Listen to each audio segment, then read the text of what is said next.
The Port Commission election is sometimes overshadowed by other races, but this year we have a very lively contest, and that's as it should be, because the port plays such a vital role in the life of our community. Its mission is to fulfill the essential transportation and economic needs of our community. It operates Bellingham International Airport, 2 large marinas, and other facilities. It's the lead agency overseeing the waterfront property formerly occupied by Georgia Pacific, and it has an operating budget of more than $22 million. It's governed by a 3-member commission whose nonpartisan members are elected on a rotating basis for 4-year terms. Today we have candidates for Districts 1 and 2. Running in District 1 and with us today are Dan Robbins and Michael Shepard.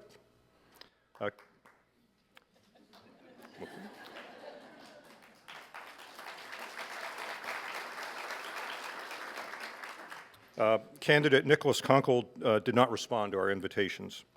Running in District 2 and with us today are Ken Bell and Barry Wenger.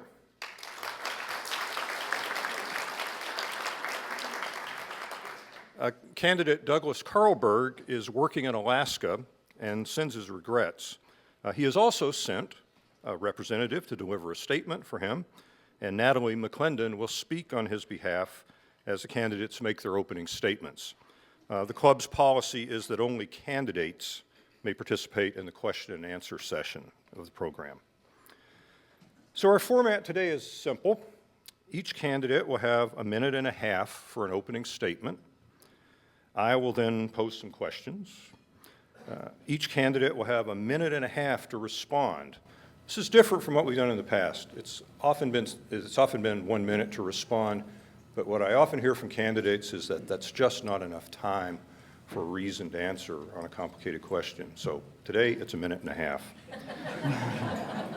And I suspect some of them will fill up that time as well.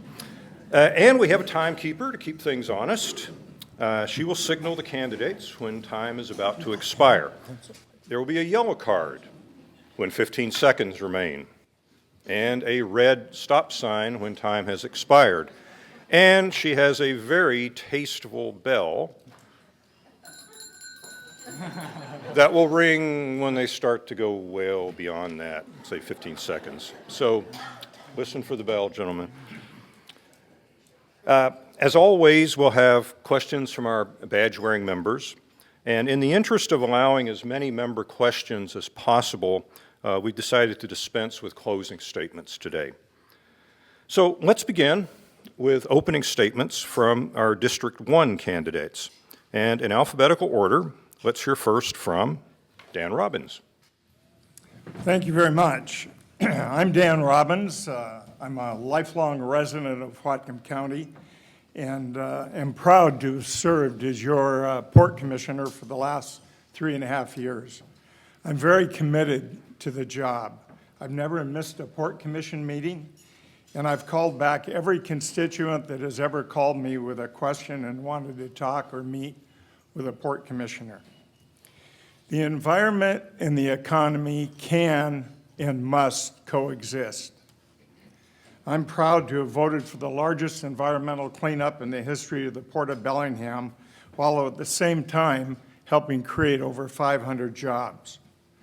Cleaning up toxic sites, creating living wage jobs, and making this community a better place has been the hallmark of my campaign. I'm honored to be endorsed in this nonpartisan race by many community leaders, some of which are members here, including Brian Griffin, Phyllis McKee, Mike Stoner, Lydia Bennett, Pete Kremen. The list goes on, along with all 6 mayors of the small cities in Whatcom County. Also, all the past port commissioners have endorsed my campaign. We have over $400 million in assets and over $30 million in an annual budget that needs, in my opinion, to be managed by a seasoned, experienced commissioner. Thank you. And Michael Shepard. Great. Well, thank you all for being here. My name is Michael Shepard, as you know, and I'm a 20-year resident here in Whatcom County, and I'm a first-time candidate for political office. I live in the Fountain District. I've got 2 young kids, a 2- and 4-year-old, and my wife is a teacher in the Bellingham School District. I'm really proud of the campaign we've run so far, particularly being a new candidate. To date, we've knocked on over 5,000 doors in our district, and we plan to keep that momentum up through the August 1st primary and into the general. We've attracted a slew of endorsements from labor groups, environmental groups, political groups, and individuals from the community. My platform is fairly simple. I think the port works best, it works for the most people when we leverage public resources for the public good. And in my campaign, that takes shape in 3 main ways. The first is fulfilling the port's mandate for countywide economic development with a focus on family wage job creation. We all know Whatcom County is a wonderful place to live, but it's becoming an increasingly difficult place to afford. My second major theme is the GP Waterfront Redevelopment Project, wanting to make sure that that project happens well in a decent time period, hopefully in our lifetimes, not someone else's, and hopefully reflecting our community's cultural values, not someone else's. And my third major priority is environmental sustainability, working on salmon habitat restoration, alternative energy production for combining both economic sustainability and environmental sustainability. Thank you. Thank you. Thank you, District 1 candidates. And now let's go to District 2, and again in alphabetical order. We'll start with Ken Bell. My name is Ken Bell, and I ran for this 4 years ago, and back then I did not need these, so this is the new look. I've been in this community for a long time, served on the Planning Commission, the Charter Review Commission. My public service involves, I've been chairman of the board of a homeless shelter that I was a founding board member for in Denver, and that's important because if we don't think that issue is going to creep down to the port, we've got another thing coming, and so we absolutely need to be involved in the resolution of that. My wife, Dee Dee, and I are heavily involved in the hospice. Those are things that are close to our hearts. Anybody who hasn't been to Statement of Peril in Barclay Village, just know that 10% of her gross proceeds go to the hospice. So that's my commercial for my wife. Why the port? Anybody here not tired of the delay? We want to fulfill our mandate. We want to make sure that we develop that properly. I have as much concern for the sustainability of existing businesses. Those are the ones that are already here. We've got 60% of our industry, 60% of our jobs comes from existing industries. Our job is to support them, enhance them, and to create more opportunities for them. The downward spiral we tend to see on this port is we have people coming in saying, would you lower my rates, would you lower my rates, would you lower my rates? What we should be doing is not lowering rates, we should be bringing them more opportunities. If our fishermen need more help, we need to bring opportunities to them so that they have more fish markets, that we can provide more opportunities for them to grow. I care as much about getting man pies, which I love, more business, as I do anybody on the port. And I will tell you more when I have more time, because she'll throw that at me. Thank you, Ken. And now, representing Doug Karlberg, Natalie McClendon. Good afternoon. Look out there, see a lot of people I know. I'm Natalie McClendon. I'm here supporting Doug Karlberg. As Dean said, he is up on the Yukon River working with a tiny native village to develop their fishery industry, practically the only employment in the whole area. That's a commitment that Doug has made over a 10-year period. It's a 2-month thing every summer. But he is a long-time fisherman and now works in construction the rest of the year. His goals on the port are to ensure a high-quality port facility, including a working waterfront, serving the needs of local businesses and commerce first, taking leadership role in negotiating an equitable solution to conflicts over water rights for the benefit of farms, fish, and people. He sees it as both an economic and an environmental issue. To restore trust in government through transparency and collaboration, looking for solutions across the county. Aggressively work countywide for economic development and living wage jobs, not just on the waterfront.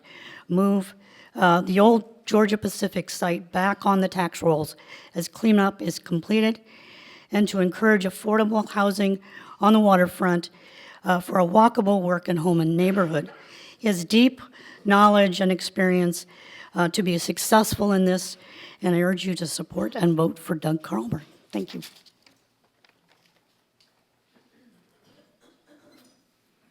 Okay, thank you, Natalie. And now, Barry Wenger. Good afternoon. Oh, that's not too loud. Thanks for the opportunity to be able to speak with you all. And I'll just introduce myself a little bit. I studied biological oceanography at University of Washington, but I actually got my degree from Western Huxley College of Environmental Studies in environmental planning. I then went to work the next Monday, and for 43 years I worked with cities and ports all over the state, helping them redesign and rebuild their waterfronts. I did this in Seattle, Tacoma, Everett, Port Angeles, Port Townsend, Friday Harbor, actually with Blaine, and even Bellingham back quite a few years ago. So my expertise is actually in working with cities and cities and just say I'll be quieter. Cities and ports, and making sure that we have the living wages that are generated by the marine trades, the commercial fishermen and the boat builders, and all the related electronics to that. But the other part is, the reason I came out of retirement after 5 years is I have a passion for doing this type of work. I really enjoy working with communities and working with cities to design their waterfronts. And this is what I want to do on the GP side of thing, where we can get high-tech jobs, much more public access down there, and grow the city down into to the waterfront. It's a time we're at a crossroads right now. The plans are still in flux, and we really need to get it right the first time for us and our grandkids. Thank you, and I hope to have your vote on August 1st. Thank you all. When we hear the word port, we think of the waterfront. But for the first question, let's go up the road just a few miles to Bellingham International Airport. BLI completed an extensive and much-needed expansion in 2014. This was followed by a sharp drop in the value of the Canadian dollar and changes in strategy by air carriers serving the airport. The result has been a drop in passenger traffic. Now, Alaska Airlines says it plans to use Everett's Payne Field for some flights next year. So let's make this an open-ended question. How do you see the airport's economic impact on the community, and what's the future for BLI? Let's just start from my left and start with Dan. Well, there's no question, when we had 600,000 employments, it was very profitable, and we're down to about 400,000 now. So it's a serious issue. With Payne Field opening up, it could take some traffic from Bellingham. I think we've hit the bottom, but we have plenty of funds to fund that airport. There's no bonds that are in jeopardy or anything. I've worked tirelessly trying to get more airlines here, especially to have east-west flights.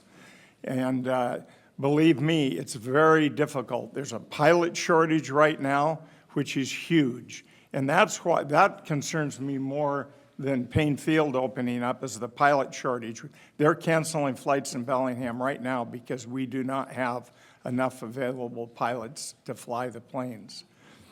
All that being said, I think we're in a good position. If I had to vote today to build that airport again the way it is, I would do it. I think Payne Field, I just came from a Washington Public Port Association meeting, and I heard that Payne Field was going to get a flight from Payne Field to Spokane, which we haven't been able to do. And I'm going to have to look into that and see why that happened. But financially, we're in good shape, no question. We're losing a little bit of money, though. Thank you. Michael? Sure. Well, I have a selfish interest for running for port. I want to see more flights to places I like to go in the winter. So I would love to see Bellingham International Airport have more flights that are international. My family and I flew to Puerto Vallarta, Mexico this April, and we flew direct from Abbotsford. So we are not only having competition from Payne Field, but small regional airports like Abbotsford, which is quite close and has a direct routing all the way to Mexico. I don't know about you all, but I and my family are starved for sunshine come April. And I think those kind of routings to sunny destinations have a lot of traction here in our community. Bellingham International Airport is a great service for our business community. It's a great service for the rest of the people who live here. It gets good traffic. The Canadian dollar, I think, is picking up. We're seeing gains there. I really hope that Canadian traffic improves as well. I think we've created a beautiful airport. It's much more enjoyable to use than other airports around. Short waits, nice people, and I really think we've got all the right ingredients to see that investment pay out. So I'm excited to work on that project myself. Okay. My answer is very simple. It's a supply and demand. We've got to create the demand here locally. We've got to create the business environment that brings people here. So we put the right things on the waterfront that people want to come to Bellingham. You can't expect the Canadian dollar to bail us out. That's foolish. We've got to create the environment where we have the right kind of jobs that are bringing people in. We need the high-tech jobs. We need people to be on a hotel on the waterfront that want to come in and bring 250 people during the weekday to create the demand in Bellingham. The Canadian dollar cannot be the sole source. And you're talking to a guy who flies $80,000. I flew 80,000 miles last year. I fly a lot. And it's been more convenient for me now to go on airport or shuttle to get down to the airport than it has been to get out of BLI. But it's because we have not created the environment here. We're not creating the kind of jobs that will bring in those kind of people who want to come here. We focus on that, we will increase the traffic at Bellingham. You put in the right kind of infrastructure, you create the right kind of jobs, you bring in those people. Canadian dollar isn't going to bail us out. There's nothing we can do short of helping our economy and helping bring those people in to help you get to Puerto Vallarta. And I really care about that. Thanks. Barry. Well, it's a complicated interconnection between the port and the kind of jobs that are going to be created on the waterfront. And I think the potential for Bellingham to become really a major high-tech center we're really close to this. We've got all the different components with the university, the technology colleges, and our position between Vancouver and Seattle. As things are getting more expensive in those cities, people are looking at Bellingham as this is a great place to live, and these are the kind of businesses that can bring us good wages so your kid can actually pay their rent or actually even buy a house or a place to stay. And so that generation of jobs by the port is critical. The airport was expanded really quickly, but it got a lot of federal funds for it, which was good. Probably could have been phased in a little bit more to kind of keep the costs down, but now that we have it, it's a fantastic resource for the entire county, for all the businesses that we want here, especially high-tech businesses that need to get their products out and get materials in. And eventually the Canadian dollar will come back up, and that will help a lot. But we really need to make sure our airport is competitive with the other ones in the region. And to do that, we need to make a great economic engine in downtown Bellingham and using some of the other properties that the port has, like in Sumas, the industrial park and the Blaine, and of course the Bellingham marinas. Thank you. This idea of Bellingham as a high-tech center is an interesting one, and I've heard a lot of discussion about this, Silicon Valley North, et cetera. What should be the port's role in making that happen? And let's just start from the other end here. Barry, why don't you continue, and then we'll work our way back. Yeah, I've talked to a lot of people about this over time, and I have a lot of friends in the business, actually. And these businesses, a lot of them are startup businesses, and as Ken was saying, we've got the kind of the 60% of our existing jobs, a lot of them in the marine trades and the marinas. But the 40% that you have to kind of work with, the port can be a real facilitator in making spaces, bringing in fiber optic, and setting up, so small businesses can actually have startup businesses can have a way of getting going that is not going to break them. Some of them will fail in 3 or 5 years, but they need a place to start, and they need the synchronicity of working with like-minded folks in the same kind of area. So if you can bring those people together, and I think that's one thing the port really needs to do is market themselves that way. Set up the climate, which it doesn't have to be super expensive. They need a place, and they need a place to be able to get on a fiber optic line, basically. And then they can, you can help them through the first initial stages. Hopefully they'll go commercial, and then basically we start building it that way. But the port should be the mentor and the facilitator for that type of operation. Ken? I'm going to be a familiar theme. My vision for the port is very clear. I want a very diverse port. There's nothing more interesting to me, my office in the Bellwether, than to see the working waterfront, to see all that can happen. But the bane of my existence is looking at that GP site and not seeing what is possible there. And I'm just tired of it. I really am. I'm just tired of it. It's been a long time. We've had missed opportunities, and I just want to make sure we don't miss those again. But if we're not in front of robotics, if we're not in front of artificial intelligence, if we're not in front of new battery technologies, if we're not in front of new solar technologies, if we're not out in front of that, we're going to be finding ourselves behind the 8 ball again. These are all important things that we need to attract. I'm going to be singularly focused. What do we do to make that port the most interesting, most diverse, most eclectic, best port we can possibly imagine, that not only brings what we need to help the existing high-tech industries, because I guarantee you there's a shortage of programmers, there's a shortage of people who do high-tech work here, and we need them. So we've got to start working on that, and I'm going to be the best salesman for the port for that. The best thing we can do is to make sure that we welcome anybody who wants to come in and we provide the environment for it. Otherwise, we're going to find ourselves taken over. We're going to lose a lot of these blue-collar jobs to robotics, to artificial intelligence. We've got to be in front of that and not behind it. Michael? Yeah. Well, I think that diversified economy is something that we're all looking for, we need in our community. One of the statistics I like to think about is one of my good friends is the chair of the computer science department at Western. Western graduates about 158 students with computer science degrees every year. Do you know how many stay in our community on average? 3. It's not a very good statistic. We have a real opportunity in the tech field to make more of those graduates be able to stay here. And Western's only one example. Whatcom Community College, where I worked for over 5 years in online learning and technology education, has a fantastic award-winning computer security department, cybersecurity department. We've got great resources in our community. And what I think the port can do is that role of some of that incubation. There are other examples throughout the state of other ports working on that business incubation.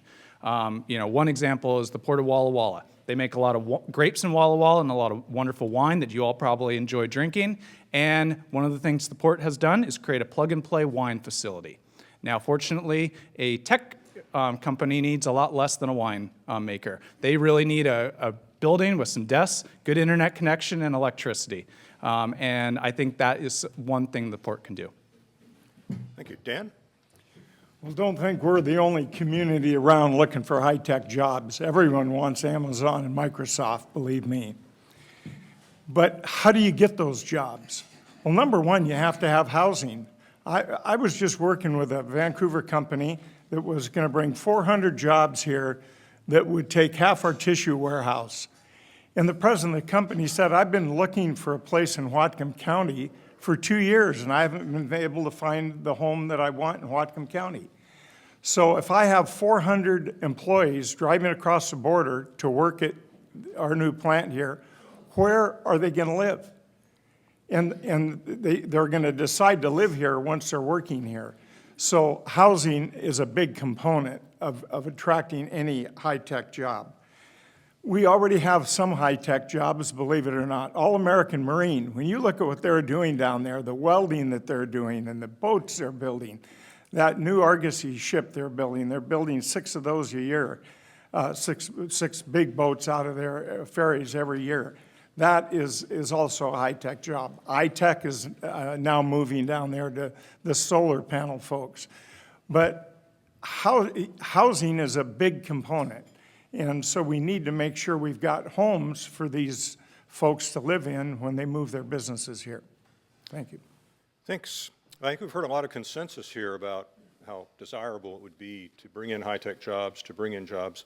But of course, it's not just the port's decision here. So how do you see the port working with other government bodies to make this happen? Let's start with Dan, work our way down.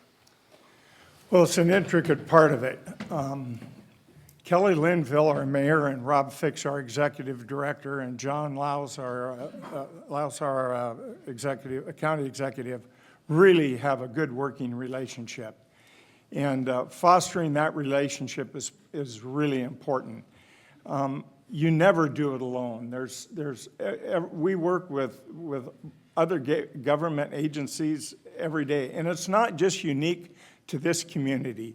There's 175 ports in this country. 75 of them are here in Washington. And so when we go to the WPPA, the Washington Public Port Association conferences, and you work with those folks, you hear how they work with the tribes, and you gain ideas. I just came from that conference. I was the only port commissioner from Bellingham that was there. And it's important to be able to go to those meetings, share those ideas, find out how other ports are working with their government agencies. But I think we have a very strong relationship. We're partnered with them on our downtown waterfront, and it's important to foster that. Michael. Great. Well, comprehensive economic development means it has to be comprehensive. And I think that's the only way to have our economic development be successful. The port is the unique municipality that is tasked with that job. But they can't do it alone. They have to work with partners at the city, at the county. We have some people here representing both of those agencies today. And I'm really pleased that I have endorsements from 6 of the 7 members of the Bellingham City Council and half the County Council. I'm excited to be able to work with them to take on this task in a really comprehensive and professional way.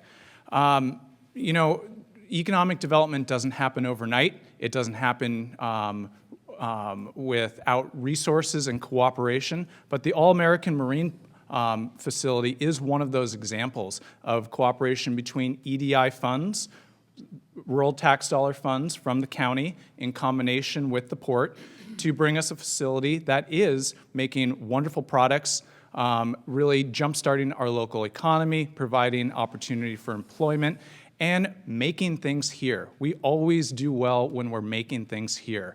And I really see a lot of future in our ability to cooperate to have those type of projects replicated. Thanks. Thanks. Ken? Well, cooperation with those entities is a hallmark, but we need to stay focused on our singular task. We are the economic driver. We are the transportation driver. We need to set our priorities, make those known, let it be known that that is our function. There are other entities that have other functions. The county has functions and regulations, they have zoning, they have all of those. We need to be singularly focused in what we do. We need to prioritize our highest priorities and sit down as a commission and say, if we've got 20 things on our list, what are the top 5? And let's attack the top 2 first, because that's logical. Then we go to those other bodies and explain to them why these are our top priorities, why these are important. But I'd say more importantly, we can't begin to work until we've got a customer coming through our door. We have to be singularly focused in who do we bring in, how do we bring them in, and who's coming. We can do all the discussion and all the committee meetings and have all these parlays with other governments, but if we don't have a customer at our door, it's a waste of time. Our job is to go get people, bring them here, go to those communities and say, look, here's who we want to have here. Here's somebody we've got an opportunity to bring in. How can we parlay our economic development arm with your regulatory arm, with what you bring to the city, so that we can get them here? How can we show them what Culture Cycle brings to this neighborhood? How can we bring that group in? But again, we have nothing until we have a customer at our door. Thank you. Barry? Well, this is sorry. It's usually the other way around. I'm usually way too quiet, so everyone says, speak up, speak up. So if you can't hear me in the back, Danny, let me know. This is an exciting part of it, for me anyway, because I spent my entire career working with the tribes, different agencies, different cities and counties, governments, getting those people to all look together and see what the bottom line is for each of them, and then collaboratively negotiate so that each of them comes away from the table feeling satisfied. It's been a fair process. And it's true, just jobs, jobs, jobs, but at the same time, the port is much more than that. And I think you need to work with the city in particular, and we're at a critical juncture to get that done, because if the relationship isn't really strong and they're working effectively and efficiently together, you're not going to have the setting to be able to bring those jobs in, or have people to have the housing to be able to stay here. So and also working with the county, because it's transportation also, and so, because we're dealing with the airport in particular. So I think there's ways to work, the agencies can collaborate much better together, the county, the city, and the port, to get a lot more done on a lot wider array of topics that are real important to the community, to make this a special place that we can attract the jobs that we need. Great. So we've heard a lot about some real nuts and bolts things that need to be done here. Let me take it a little more globally here, and very globally. And we'll start with Barry at that end. How do you see climate change affecting the future of the port? Sorry. Well, climate change, I've been an environmental planner for 43 years, and I've advised 6 different governors on environmental issues over that time, as well as basically all the environmental or natural resource agency heads. So we started tracking climate change about 15 years ago at Department of Ecology. And for the port, it's really important to be aware of that, because I was also the lead planner for all the 6 toxic cleanup sites in the port property and the other 7 around the bay. And so I worked with engineers and the toxic site managers. So one of the things to be really careful about in climate change is that if you have utilities in particular around saltwater, or you have toxic sites, brownfields, you've got to make sure that you're planning sufficiently in the future that those are not going to go underwater through storm surges and tides. The climate change is happening. It's happening way faster than anyone really thought, because the kind of cascading effect that when you start melting icebergs and then they slide off from the land into the water, that increases your sea level rise much faster. And right now we've had some huge ones go off in Antarctica and actually up in Greenland. So I think that's one thing I want to look at. I'm going to revisit the height of the sea level rise on the port property, on the GP side in particular. But you also have to look at the effects on erosion on the banks and the storm surges. So that'll be a focus of my campaign, I guess. Thank you. Ken? I'm going to go back to my talking point. We are the economic development driver. The way I see climate changing affect us is I'm going to go back to the economic base. It's going to change the way work is done. It's going to change the way people are coming and the jobs that are being created by us. I happen to do cleanup for oil companies. When they spill something nasty, we go in and clean it up. Oil drilling is never going to be the same. It's never going to go back to what it was. It's going to change. Battery technology is coming in. Climate change is having an impact on the marketplace today. Anybody who doesn't believe that is fooling themselves. Nothing is going to go back to the way it was. There is a new dynamic, there is a new paradigm, and we need to be in front of that. But from an economic standpoint, we need to be out in front of those technologies that are showing promise. And we need to be inviting to those technologies that are showing promise on climate change. But we are an economic driver of that. What I don't want to have happen is I don't want to get bogged down in not having somebody come in. I need a customer at our door. We can sit down then and talk about what we need to do for their infrastructure once we have them in our grasp. But I really honestly believe that if we're not out in front of it, we're going to be behind it, and we're going to miss a lot of opportunities. But the marketplace is having an impact on it already. Michael? Great. Well, as some of you know, when I'm not campaigning or changing diapers and running after my kids, I work as a professor. So I teach at the graduate level in environmental studies and anthropology for 2 master's programs at Goucher College. I happen to teach mostly online, which gives me a lot of flexibility in my schedule and ability to do things like campaign. And what we look at when we're discussing climate change is really mostly phenomenons that are out of our control. It's pretty hard for us to have a direct application for what we do to change this global process. And that can make the issue very abstract. It can lead to lots of disagreement, non-function, and challenges moving forward. But I think one of the things that the port can do is put their resources where our community values are. And for me, that's around alternative energy production.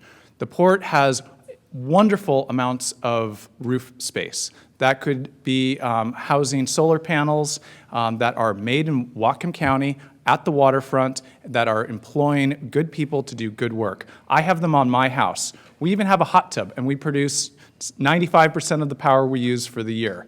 And that's the kind of environmental sustainability that I really value, because it creates jobs in our community, drives home our environmental values, and produces positive sustainability. Thank you. Dan? Thank you. There are very few decisions that we make where we're not including climate change in that decision. Mike Stoner is probably the go-to guy in Whatcom County on the climate. He was our environmental programs director for many years at the Port of Bellingham. And I was so proud when Mike endorsed my campaign. And I sit with Mike and talk with him. And what I like about Mike's attitude towards climate change is he really lays the facts out there. In 10 years, there's been a 1/2 inch sea level rise in Whatcom County on our port, 1/2 inch. So we're building in, for the next 50 years, a 2-foot rise in decisions we're making. Is 2 feet enough? Should it be a foot? I'm concerned we have an oyster business on Hood Canal, and our shucking plant at a high tide is about 6 inches from overlapping, and actually it does overlap into the shucking plant once in a while. So when I'm looking to build a new building, whether it's personally or through the port, you have to make that paramount in your decision. And it's not something that you can ignore. You have to build it into every decision that you make. Thank you. Well, let's come back to Whatcom County from our global outlook here.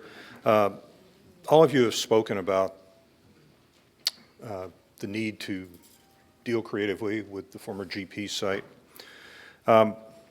Is there a realistic prospect for development of additional hotel and retail facilities on that land?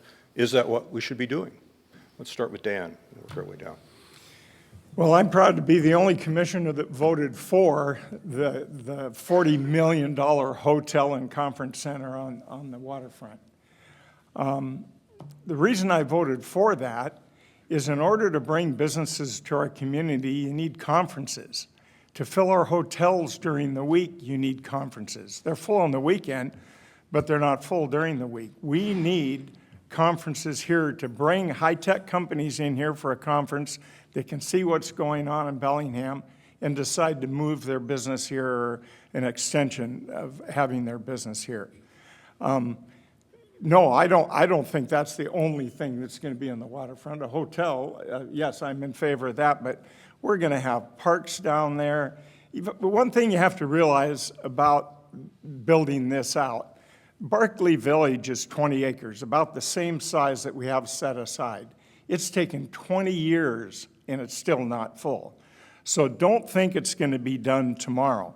The reason I was for that hotel down there was because I thought it would be out there and it would be right at the corner of Laurel and Granary Avenue, and I think it would really kickstart the waterfront development. Okay.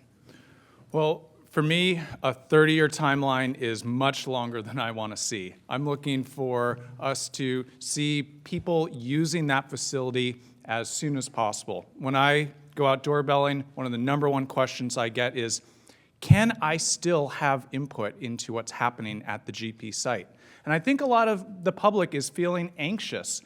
We're seeing things happening down there. We're seeing progress on the granary building. We're seeing the land has been cleared and prepped, but people don't know what's happening, what the status is, and where they can have input.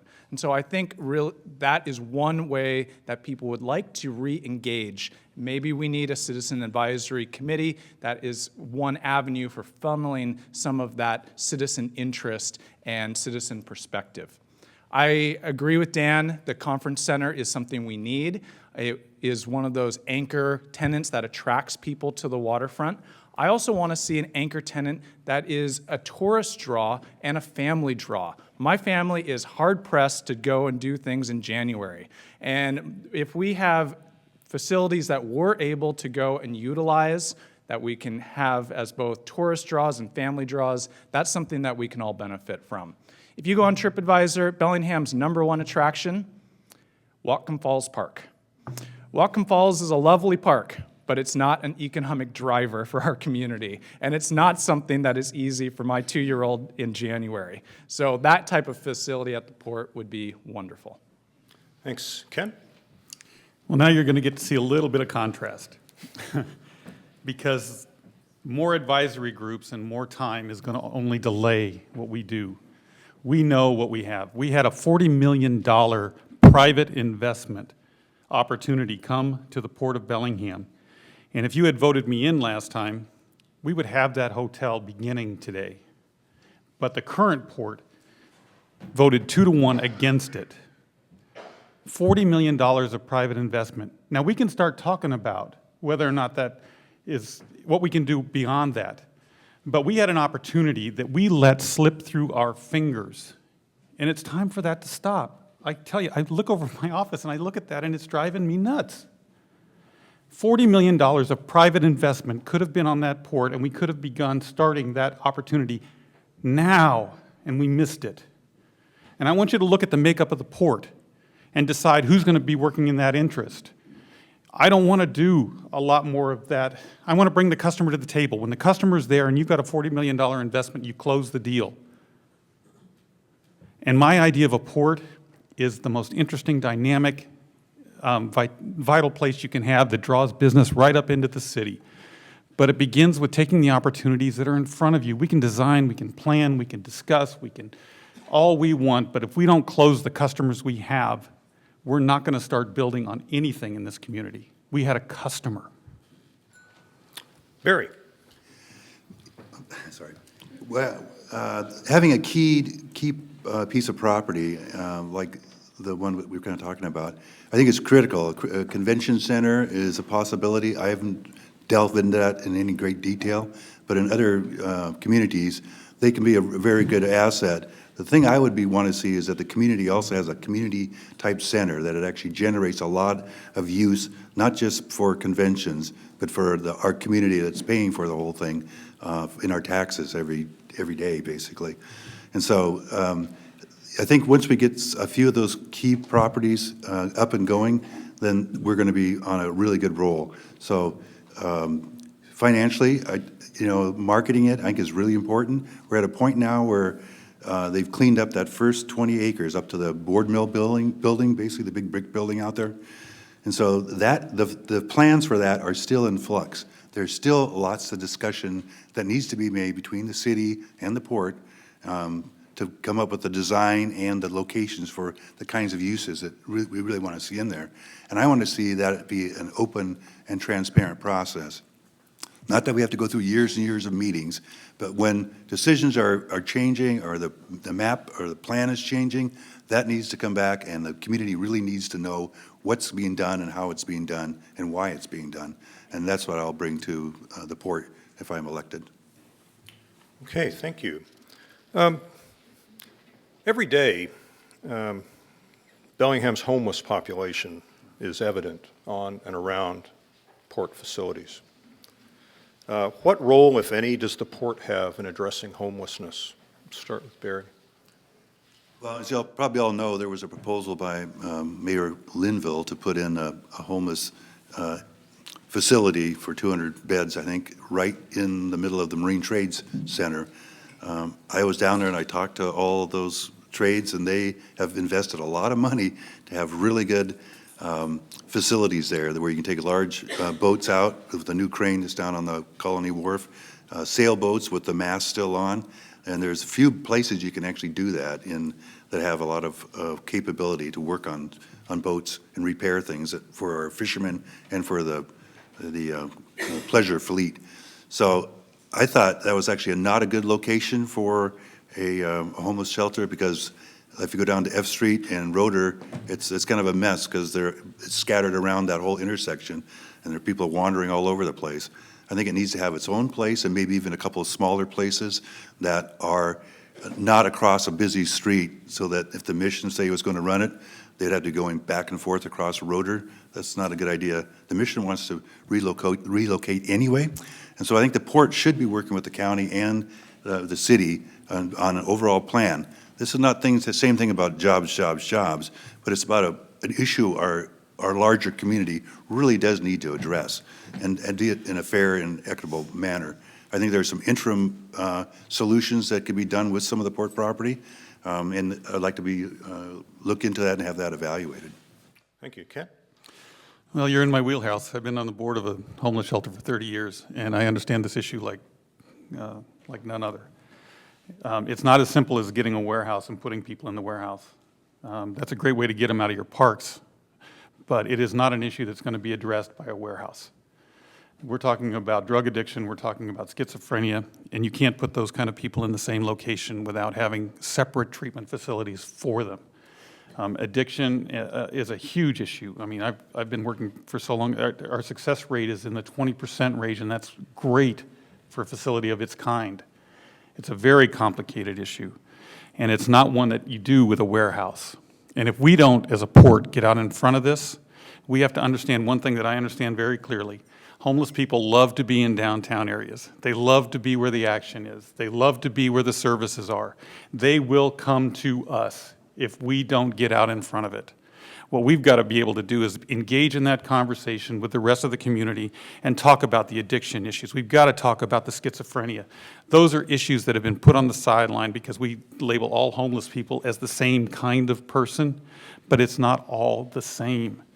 So we need to be engaged in that actively because it will impact us. Anything we build, they will come down, and we need to be involved in that discussion heavily. And I intend to be that, and I intend to be the expert on that panel. Michael? Well, it's an understatement to say homelessness is a complicated issue, and Ken brings up one aspect of it, of the mental health challenges and needs. One way that I personally work on issues related to homelessness is that I'm on the board for Colshan Community Land Trust. I bought my first home through the Land Trust, and our model with the Land Trust is home ownership as a way to create affordable housing countywide. We are currently in partnership with Habitat for Humanity, and we're building over 75 affordable homes in the Cordata and Birchwood neighborhoods. Shelters have a need. Ultimately, they're a Band-Aid for a solution. Affordable housing is one of the major drivers of why people result in homelessness. Lack of affordable housing is a major driver to people becoming homeless. And so I feel that when we're looking at the port making decisions around housing, prioritizing having some degree of affordable housing in that mix is important to me. Now, I don't think that site that the mayor wanted was the right site either at the waterfront. Now that the port owns it, I think that site can be more productively used. I think instead of 5 businesses, we could have 15 down there. Those businesses and buildings need investment and infrastructure to make them more successful, and I think that's something we can do. Dan? Thank you. That was another 2-to-1 vote. I voted not to put the homeless shelter on the waterfront. I wanted to, and it wasn't a vote against the homeless, it was for jobs on the waterfront. How do we play a role with the homeless in Whatcom County? We need to engage with the mayor and anyone involved in the homeless situation to try and solve it. My suggestion after that vote to the mayor was let's move the mission and those buildings all out to the airport and have that urban village that we want down there, that the mayor wants on the waterfront. Move all the facilities, we have land at the airport to put it out there. And then in addition to that, let's move the recycling business out there as well. And while we're at it, why not take the garbage trucks that are sitting idle on waterfront property and move them out there? How do the city and the port work together? You talk to each other, you make good suggestions, you listen to each other. But that vote, I just didn't feel that a homeless shelter needed waterfront property. And I just really wanted to keep those jobs. I know it was controversial. I wouldn't change my vote today, and I'm happy I voted the way I did. Okay, thank you, gentlemen. I think it's time for some questions from our members. We have two people, Jane and Chuck, with microphones, so make yourself known to Jane or Chuck, and we'll try to alternate here. So do we have a... Well, thank you, and we heard a lot of uniformity in your responses, but the four of you have been talking with each other a lot, and I'm sure that you know about the way in which you can distinguish yourself from your opponent. So would you take a moment, please, and tell us why, how you are different from your opponent and what qualities you bring that distinguish you from your opponent, please. Let's start with Dan and work our way down. Well, let's talk about the elephant in the room. I'm older. That's rather obvious. And I'm more experienced. And I've enjoyed listening to Michael's ideas on the campaign trail. But I truly think you want a seasoned veteran on the Port Commission at this point in time. If I were not reelected and Doug Karlberg was elected, you would have, well, excuse me, if I were reelected and Doug Karlberg was elected in the second district, you would have two fishermen that are both going fishing in Alaska, and I would sit there for a month by myself in the commission meetings. What I bring to the Port Commission is commitment.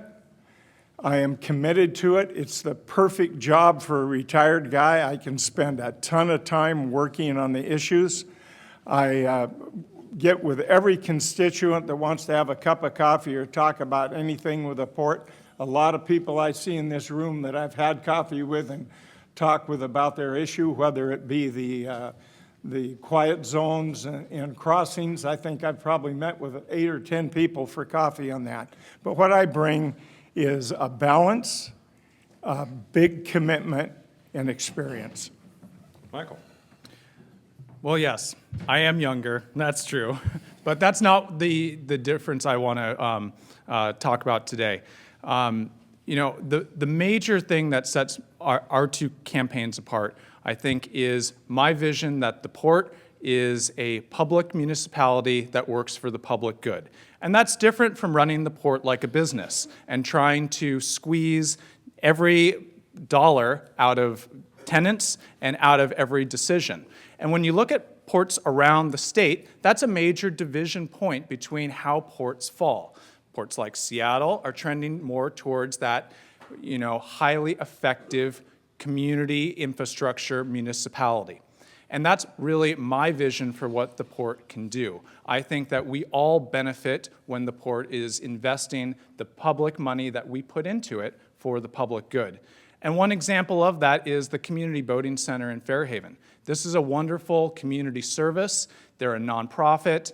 They are a group that has full classes. They have waiting lists. They provide resources and education to our community. And Mr. Robbins voted against their lease. And I think that that's an example of how My values are for community, businesses, and utilizing the port to really support community investment.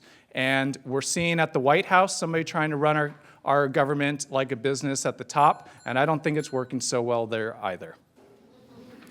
Okay. Ken? Yeah, for those of you that don't know, I've been in more ports around the world than I can name. I work in Antarctica, so I've been through every port on the way south. I've worked in the North Pole. Yes, I'm bipolar. So I've been to the ports in Schenectady and North, and I understand what a good port looks like, and I've seen the best of the best, and I know what the vision should be. And I can't imagine not going into a place like, you go to New Zealand, you go through Dunedin, you go through a port where you actually see hotels and activity, and you see business, and you see some amazing vision. What I'm going to bring to the table is that vision.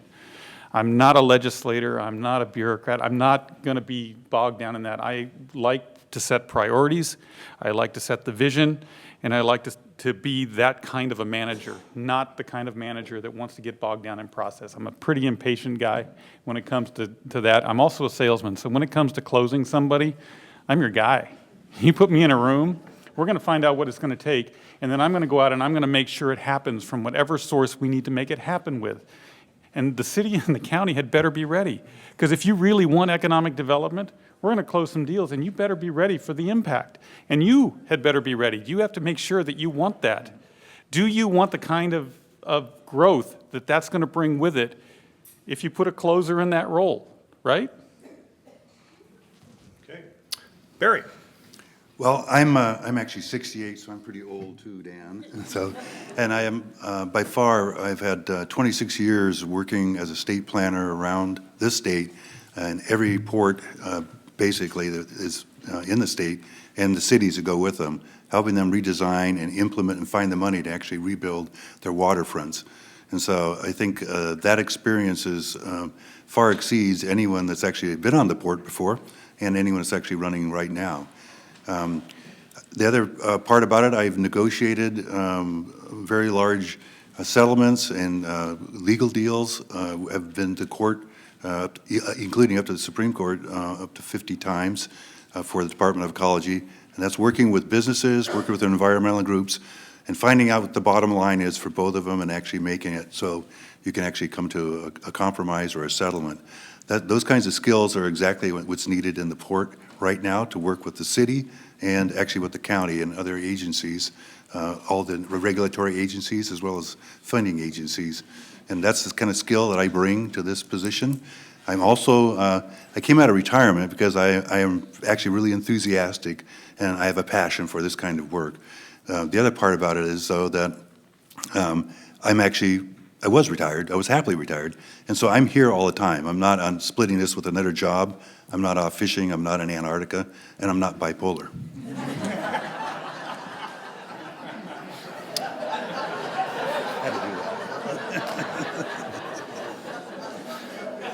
Thank you. We have a question over here. Yeah, let me change the topic just a little bit. What do you know about the Y Road dumps? Who's in charge of those? What's been done? What's being done in order to protect the lands in the lake? Let's start with Barry. If I tell you, I might have, never mind, I'm just kidding. Well, I just know actually what I learned through my peers at the Department of Ecology. That was a dump site from with a lot of industrial waste. Some came from the Georgia Pacific or former mills there. So the mercury, there was some mercury. I know it's been investigated, and I tell you the truth, I've kind of lost track of it at this point in time. A lot of the old records are really unclear of how things happened. We've had an investigation on the Georgia Pacific with their records and the Y. Actually, the place, some areas out in the airport, and actually at the Y, what it was called, the Y street dump or whatever it's called, are not very clear. And so the results of those investigations, I really can't tell you. I'm going to ask for some indulgence because I'm not familiar with why you're asking that at a port meeting. Can you give me some clarification? Is that because I'm completely oblivious. I know they're there, I know they exist, I know what I would do with them, but I'm asking what you think the port's responsibility is in that. Marion? It's because the work that was being done there was being done while the businesses were operating at the port. And I presume that there was some control and consideration imposed by the port that leads to today's responsibility. So you're saying that there's PRPs on the waterfront that are responsible for the deposit of that, the private industries that are responsible for depositing that? To be clear, I'm not sure. I'd have to do a little bit more investigation on that, but anybody who knows me knows I'm a cleanup guy. It's my business. It's what I do for a living. I clean up messes other people make. I'm in Antarctica for a reason. It's because they have a zero waste policy. You can't even throw a cigarette butt on the ground without it being picked up. We're responsible for that policy. We're responsible for implementing those actions. I clean up oil spills from around the country, which is garbage that somebody else made that we've got to clean up. So I'm a big fan of cleaning things up when it's our responsibility.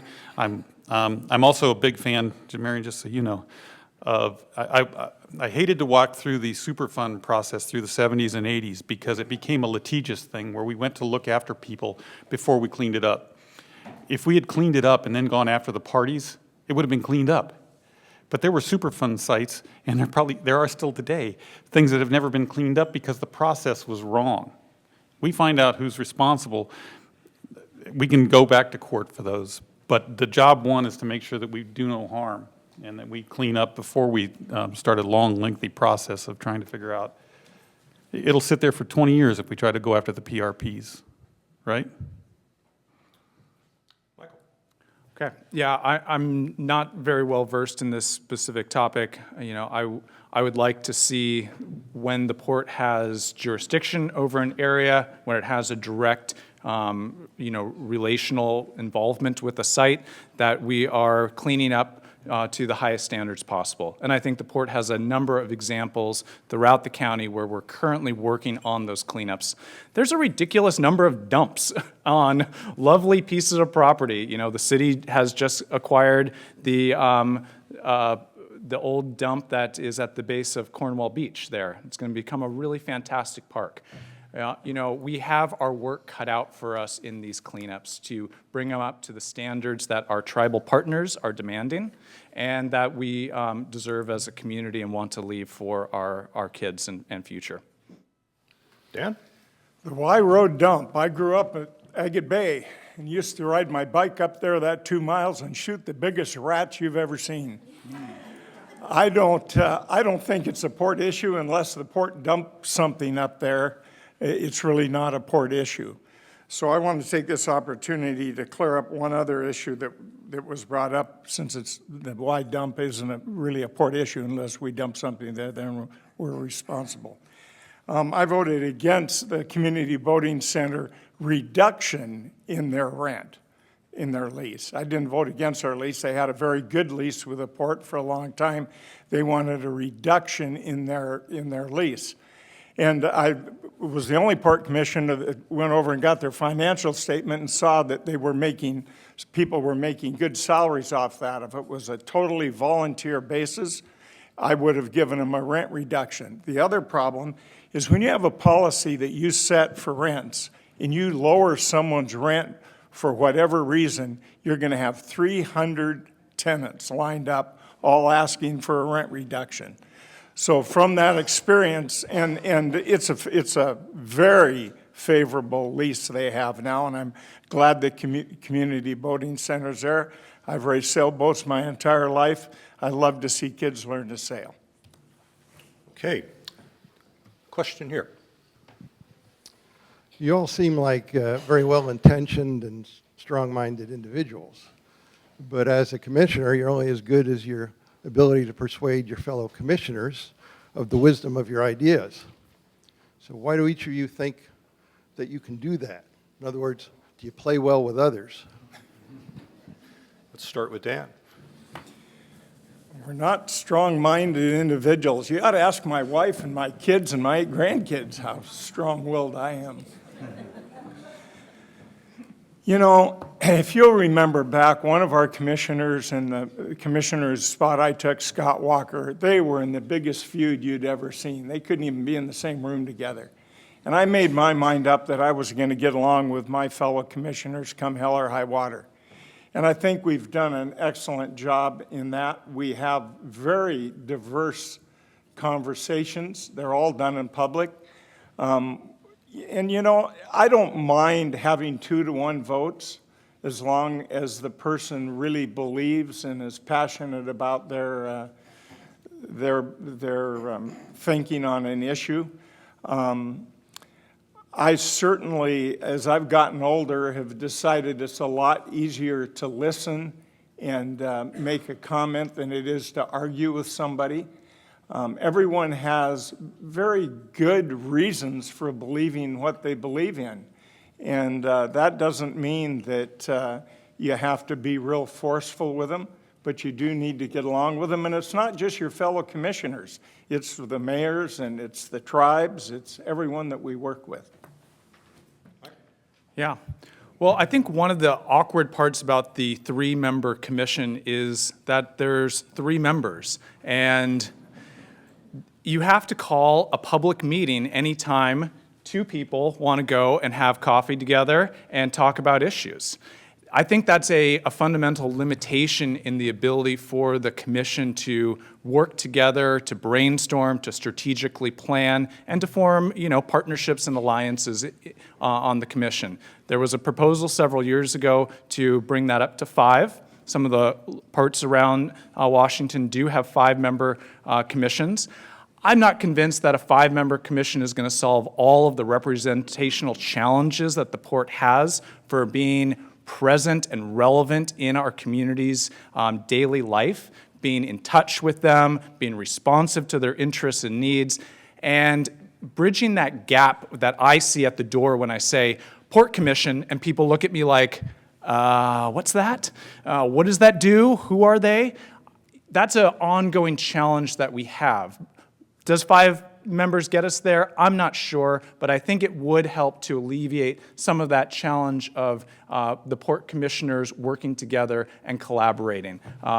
I've worked in higher education most of my career, and we're very used to working collaboratively on complex projects to get to consensus and solutions. Ken? If you don't hold those meetings in a coffee shop, you find yourselves easier to get along with. Yeah, there's other places you can go. Anybody who knows me knows that I'm pretty affable. I don't have very many enemies in this world. I'm a salesman, to your point. I listen to other arguments. I have friends on every side of the aisle, and that is my strength. And I view that as my soul's gift. To bring to this office is that if we've got a mission that we want to accomplish, we can sell it. I agree with you on some of the 5-member commission. I'd love to be able to sit down and not have a public meeting someplace to discuss things. But as far as talking to anybody on the other side of the aisle, anybody who's been on the stage with me, anybody who's been my opponent, anybody who's been on the other side of me will tell you I'm still your friend at the end of the day, because I don't see this as being ideological. I see both of us trying to accomplish the same task from different directions. And maybe that's why we have the conflict. But you're not a bad person because of that. I'm not a bad person because of what I believe. But I'm trying to get to the same place you are, and as long as you walk into every human dynamic with that in mind and an understanding that there is no small human being or nobody who is that evil, you can really accomplish a lot of things. That's my basic tenet in life. Barry? You are still bipolar, though. Careful, I may snap. Anyway, it's really true. Just the district thing, I did want to address that too, because in my career, it's always been, I go out and talk with the business person or the politician or governor or whoever it was and say, here's what the facts are. Here's the analysis I've done for you, an evaluation. Here's what all the other experts say. And so these are the major issues. Boil it down so that actually they can understand the science and get down to a policy decision and move forward. But the thing that was most important, like on large projects and stuff, is to go out on site and look at the project with those people. And that's, if two commissioners get together and go look out on site, they're actually having a meeting in a way. Well, they are having a meeting. And that makes it really difficult to do business. So I would like to see, I don't know if it's 5 or 7 or 4 or whatever, but a larger, 5 probably be better, port board, so that you can actually have those kinds of experiences together out in the field in particular, because that's where a lot of decisions, you have to see the site to actually really understand what's on the paper and transmit all that, or transfer that into a good decision. So I'm very much kind of on the ground, nuts and bolts, but I've also worked at the high policy level. I've always tried to use humor and to work with other people. I had a boss that had a cup that said, "Diplomacy is the art of letting someone else have your own way." And so I think persuasion is the way to be. Okay, thank you, gentlemen. We have unfortunately run out of time. I'd like to thank you all for being here.